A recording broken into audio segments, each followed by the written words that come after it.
ஒரு அடர்ந்த காட்டில் தன்னோட வீட்டில் கோரி காக்காவும் கிச்சு காக்காவும் நல்லா தூங்கிட்டு இருந்தாங்களாம்.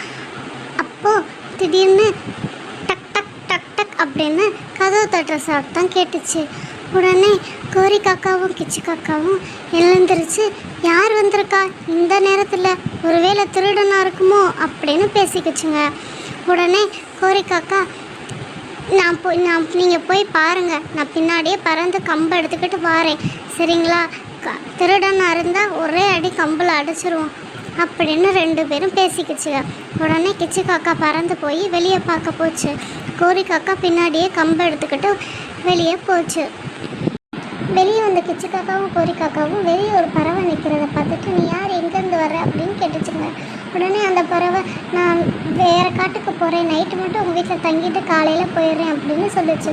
உடனே கிச்சு காக்காவும் கோரி காக்காவும், அதெல்லாம் முடியாது, நீ நைட்டு தங்குவ, அப்புறம் சாப்பாடு கேட்ப, நாங்களே மற்ற பறவைகளை ஏமாற்றி இந்த காட்டில் வாழ்ந்துக்கிட்டு இருக்கோம், எங்களால் உனக்கு உதவ முடியாது, நீ வேறு வீட்டை பார்த்து போய்க்கோ அப்படின்னு சொல்லிடுச்சு. பாவம் அந்த பறவை தனியாக நின்றுச்சு. கிச்சு காக்காவும் கோரி காக்காவும் உள்ளே அனுமதிக்காதால அந்த பறவை போய் பக்கத்து வீட்டை தட்டுச்சு. அந்த வீடு சோனுக்குருவியோட வீடு. நீங்கள் யார், உங்களுக்கு என்ன வேணும் அப்படின்னு சோனுக்குருவி கேட்டுச்சு. அதுக்கு அந்த பறவை, நான் வேறு காட்டுக்கு போகிறேன், நைட் ஆனனால ஒரு நாள் மட்டும் உங்கள் வீட்டில் தங்கிட்டு காலையில் போயிடுறேன், எனக்கு கொஞ்சம் ஹெல்ப் பண்ணுங்க அப்படின்னு கேட்டுச்சு. உடனே சோனுக்குருவி, அதனால் என்ன, எங்கள் வீட்டில் வந்து தங்கிக்கோங்க, நானும் என் பொண்ணு மட்டும்தான் இருக்கோம், தாராளமாக வந்து தங்கிக்கோங்க அப்படின்னு சொல்லிச்சு.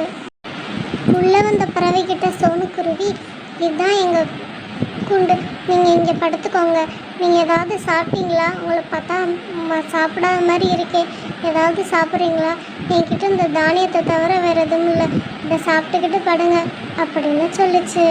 உடனே அந்த பறவையும் வாங்கி சாப்பிட்டுட்டு அங்கே சோனு வீட்டிலேயே படுத்துருச்சு. அப்படியே காலையிலையும் ஆயிடுச்சு. சோனுக்குருவியும் அந்த பறவையும் எழுந்திரிச்சிட்டாங்க.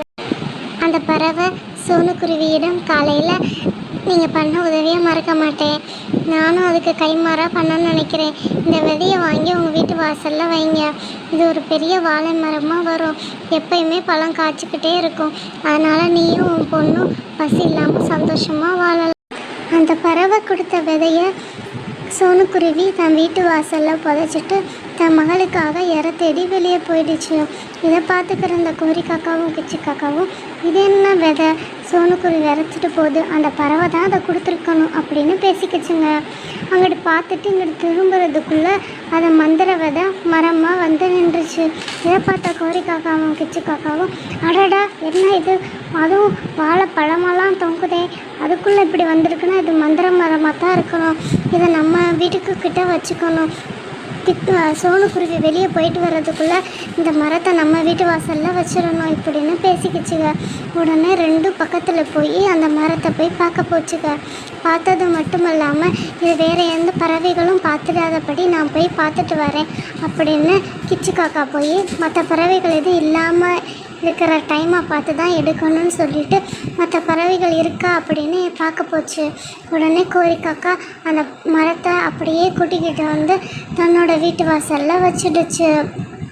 வச்ச உடனே கோரி காக்காவும் கிச்சு காக்காவும் இப்படி பேசிக்கிச்சுங்க, இனிமேல் நம்ம இந்த மரத்தில் நல்லா பழங்களாக பறித்து நம்ம பசி இல்லாமல் வாழலாம், இனி நம்ம இற தேடவே போக வேண்டியதில்லை அப்படின்னு பேசிக்கிச்சுங்க. அந்த பேசிக்கிட்டு இருக்கும்போதே அங்கேருந்து சோனுக்குருவி வந்துச்சு. இது என்ன நம்ம வீட்டில் வச்ச வாழைப்பழ மாதிரி இருக்கே அப்படின்னு பார்த்துச்சு. உடனே கோரி காக்காட்டி கிச்சு காக்காட்டியும், இது என்னோட மரம், நீங்கள் இங்கே கொண்டு வந்து வச்சுருக்கீங்க அப்படின்னு சொல்லிச்சு. உடனே கிச்சு காக்கா, ஆமாம் உங்கள் வீட்டு வந்து வாசலில் நான் தூக்கிட்டு வந்து வச்சேன்னா அது எங்கள் மரம் அப்படின்னு சொன்னோன்னே சோனுக்குருவி ரொம்ப அழுதது. பிரயாணப்பட்டு திருப்பி வரும்போது அந்த பறவை சோனுக்குருவியை பார்க்க திரும்பவும் வந்துச்சு. அப்போ சோனுக்குருவி நடந்ததை எல்லாத்தையும் அந்த பறவைக்கிட்ட சொல்லிச்சு. அப்படியா செஞ்சிச்சு அந்த காகங்கள், இரு நான் உனக்கு வேறு ஒரு வழி சொல்கிறேன், இந்த விதையை பிடிச்சி மண்ணில் புதைச்சி வை, இது வேறு ஒரு மரமாக வரும், அப்போ நான் சொல்கிறபடி செய் அப்படின்னு சொல்லிச்சு. உடனே இப்படி சோனுவும் அந்த பறவையும் பேசிக்கின்றதை காகங்கள் பார்த்துட்டு, இதுவும் மந்திர மரமாக தான் இருக்கும், இதை நம்ம வாங்கிடணும்னு நினச்சிட்டு அந்த மரத்தை வாங்க சோனுக்குருவிகிட்ட போச்சு. உடனே சோனுக்குருவி, என்னோட வாழை மரத்தை தான் இல்லை அப்படின்னு சொல்லிச்சு. உடனே இந்த பறவைகள் தான் சாட்சி, நான் இந்த மரத்தையும் நீ வாழை மரத்தையும் எடுத்துக்கோ அப்படின்னு சோனுக்குருவிகிட்ட சொல்லிடுச்சு.